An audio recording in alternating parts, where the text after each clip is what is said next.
Bismillahirrohmanirrohim. Assalamualaikum warahmatullahi wabarakatuh.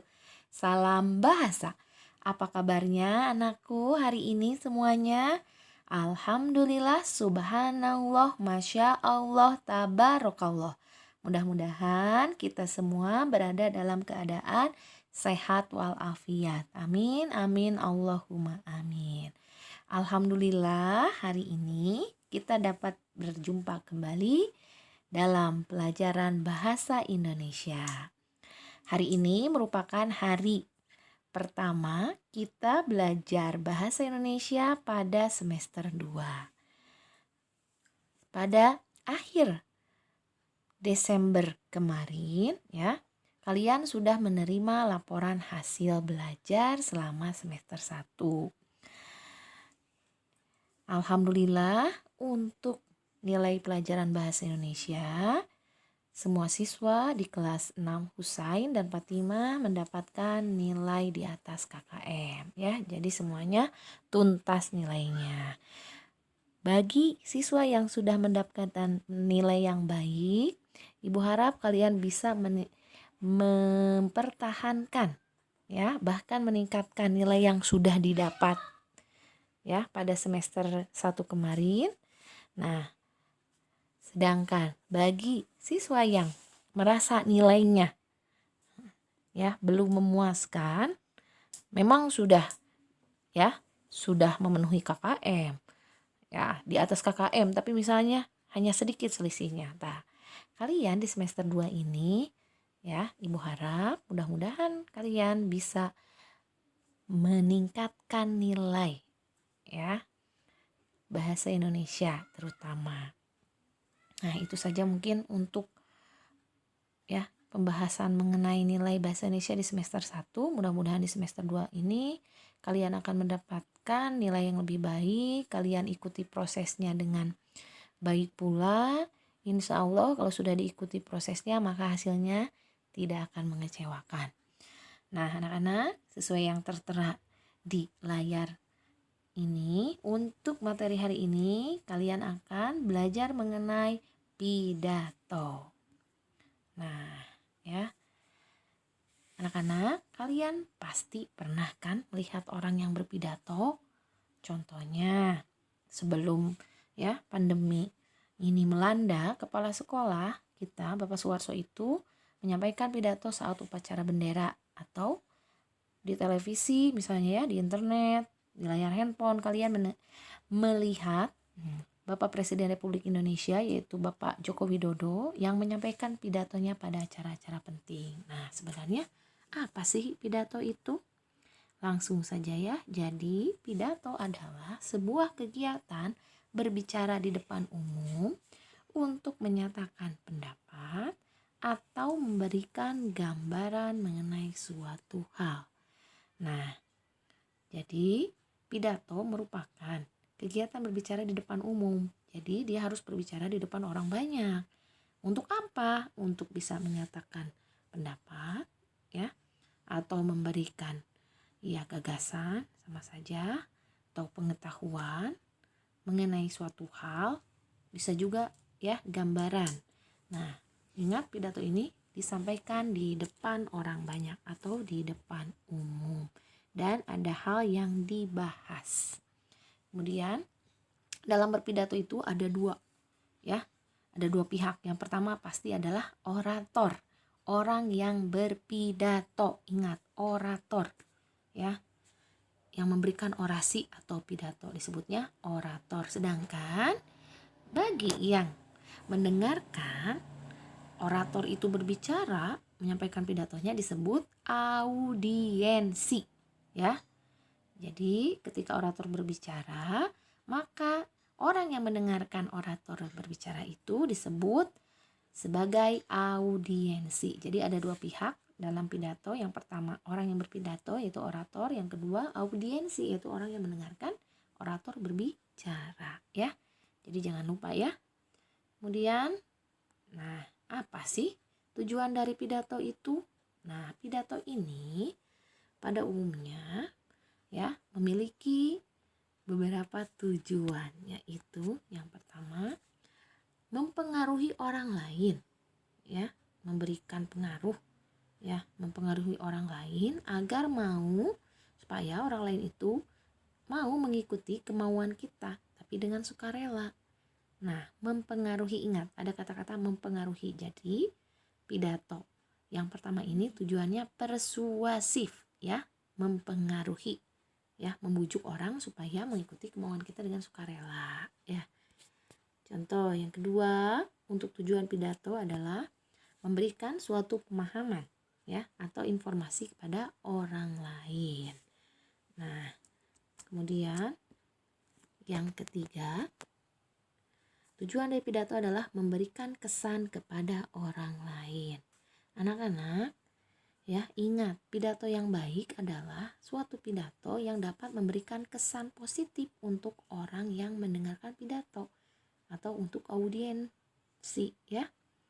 Nah, jadi, ya, ketika kita menyampaikan satu pidato, kita harus mempunyai tujuan, ya, bisa tiga-tiganya, bisa salah satu dari tiga tujuan yang sudah Bu Nenden sampaikan, ya. Kemudian kita lanjut. Nah, anak-anak, dalam menyampaikan pidato, ya, ada caranya atau metode yang dipakai, ya. Jadi pidato itu macam-macam caranya. Di sini ada 4 cara dalam berpidato. Yang pertama adalah impromptu, yaitu suatu metode pidato yang dilakukan secara langsung tanpa adanya persiapan terlebih dahulu. Jadi ini spontan, biasanya ditunjuk, ya, kalau impromptu ini. Nah, kemudian, jadi yang impromptu ini biasanya ada seseorang yang tiba-tiba dipanggil untuk menyampaikan pidato, ya. Jadi pidato ini lakukan secara tiba-tiba tanpa persiapan. Nah, disebutnya impromptu. Yang kedua adalah metode pidato yang digunakan adalah memoriter. Memoriter adalah metode berpidato dengan cara menghafalkan naskah teks pidato terlebih dahulu. Nah, jadi cara menyampaikan pidato yang dihafalkan terlebih dahulu kata demi kata, ini disebutnya memoriter. Nah, pada jenis pidato yang ini, yaitu memoriter, kalian harus mempunyai kemampuan, ya, untuk menghafalkan teks pidato dan mengingat kata-kata yang ada di dalamnya dengan baik, ya. Nah, keuntungannya kalau misalnya pidato memoriter ini kalian lakukan, kalau kalian hafal, maka pidato kalian akan lancar. Tapi, ya, kerugiannya kalau kalian lupa, ya sudah, ya. Habislah, kalian tidak ingat lagi apa yang mau disampaikan, ya. Seperti itu. Yang ketiga, ya, metode dalam berpidato adalah naskah, yaitu metode berpidato dengan cara membacakan teks pada saat berpidato. Nah, jadi kalau untuk menggunakan metode naskah ini, disiapkan dulu teksnya, ya. Dan kalian membaca teks tersebut pada saat berpidato. Jadi tidak usah dihafalkan, tinggal dibaca saja. Itu disebutnya naskah. Yang keempat, metode pidato yang sering dipakai adalah extemporar, yaitu metode berpidato dengan terlebih dahulu menyiapkan konsep pidato secara garis besar, ya. Jadi maksudnya di sini biasanya pidato extemporan ini, ya, sering digunakan oleh orator yang berpengalaman dan ahli atau mahir. Jadi orator ini hanya menyiapkan garis besarnya saja, kerangkanya saja, ya. Nah, tidak terperinci seperti di naskah atau di memoriter. Nah, nanti ketika berpidato, orator ini akan mengembangkan ya, garis besar yang sudah dibuat, kerangka pidato yang sudah dibuat itu, ya. Jadi jangan lupa metode pidato itu, ya, berdasarkan kesiapan, kemudian berdasarkan waktu, ya. Kemudian berdasarkan persiapan sesuai dengan cara yang dilakukan dalam mempersiapkannya, yaitu waktunya ada 4, yaitu impromptu, memoriter, naskah, dan extemporan. Yang berikutnya, nah, jenis pidato. Nah, berdasarkan pada sifat dari isi pidato, ya, maka pidato dapat dibedakan menjadi beberapa jenis. Kalau tadi kan berdasarkan ya adanya persiapan atau tidak, waktu yang panjang atau tidak. Nah, kalau ini berdasarkan sifat dari isi pidato. Yang pertama, pidato pembukaan. Pidato pembukaan ini adalah pidato singkat yang dibawakan oleh pembaca acara atau MC, ya. Disebutnya pidato pembukaan. Yang kedua, pidato pengarahan adalah pidato untuk mengarahkan pada suatu pertemuan. Yang ketiga, pidato sambutan, yaitu merupakan pidato yang disampaikan pada suatu acara kegiatan atau peristiwa tertentu yang dapat dilakukan oleh beberapa orang dengan waktu yang terbatas secara bergantian. Biasanya dalam satu acara, ya, banyak orang yang tokoh yang memberikan sambutan. Nah, ini ya, biasanya sambutan itu tidak terlalu lama, paling lama itu 5 menit. Yang kemudian berikutnya ada pidato peresmian, yaitu pidato yang dilakukan oleh orang yang berpengaruh untuk meresmikan sesuatu, ya. Biasanya tokoh penting ya, atau pejabat. Kemudian berikutnya pidato laporan, yaitu pidato yang isinya adalah melaporkan suatu tugas atau kegiatan. Ya, disebutnya nanti ada pidato laporan pertanggungjawaban. Nah, yang terakhir ini adalah pidato pertanggungjawaban, merupakan pidato yang berisi sebuah laporan pertanggungjawaban, ya. Ini biasanya dari ketua panitia, ya, atau penanggung jawab yang ditunjuk. Nah, selanjutnya di sini ada teks pidato, ya. Ini sudah Bu Nenden ambil dari Bu Pena. Kalian boleh ya membuka Bu Pena 6C halaman 95 sampai 96. Ya, tolong kalian baca dan dengarkan baik-baik. Selamat pagi, yang terhormat Bapak, Ibu Guru, dan teman-temanku semua. Salam sehat untuk kita semua. Pertama-tama saya ucapkan rasa syukur kepada Tuhan Yang Maha Esa karena telah memberikan karunia kesehatan dan kebersamaan kepada kita untuk memperingati Hari Gerakan 1 Juta Pohon ini. Hari ini tanggal 10 Januari. Hadirin yang saya hormati, peringatan Hari Gerakan 1 Juta Pohon ini mengingatkan kembali kepada kita betapa pentingnya melestarikan hutan. Hutan sebagai salah satu sumber daya alam, berfungsi untuk menyerap dan menyimpan air, mencegah banjir dan tanah longsor, serta berperan sebagai paru-paru dunia. Namun, kini banyak hutan yang mengalami kerusakan. Hal ini tentu akan mengganggu kenyamanan manusia, hilangnya habitat hewan, dan dampak besarnya adalah pemanasan global. Oleh karena itu, ayo kita melakukan gerakan menanam pohon. Hadirin yang saya muliakan, semoga pidato yang saya sampaikan dapat bermanfaat bagi kita semua. Semoga kita semua dapat melaksanakan tanggung jawab kita dalam melestarikan hutan agar manfaatnya dapat terus kita nikmati. Sekian pidato dari saya. Apabila ada kekurangan, saya mohon maaf. Atas perhatian Bapak dan Ibu serta teman-teman, saya ucapkan terima kasih. Selamat pagi. Nah, anak-anak, tadi kalian sudah membaca dan mendengarkan ya pidato untuk peringatan Hari Gerakan 1 Juta Pohon. Nah, di sana berdasarkan teks pidato tadi, informasi yang ingin disampaikan orator adalah mengenai hutan.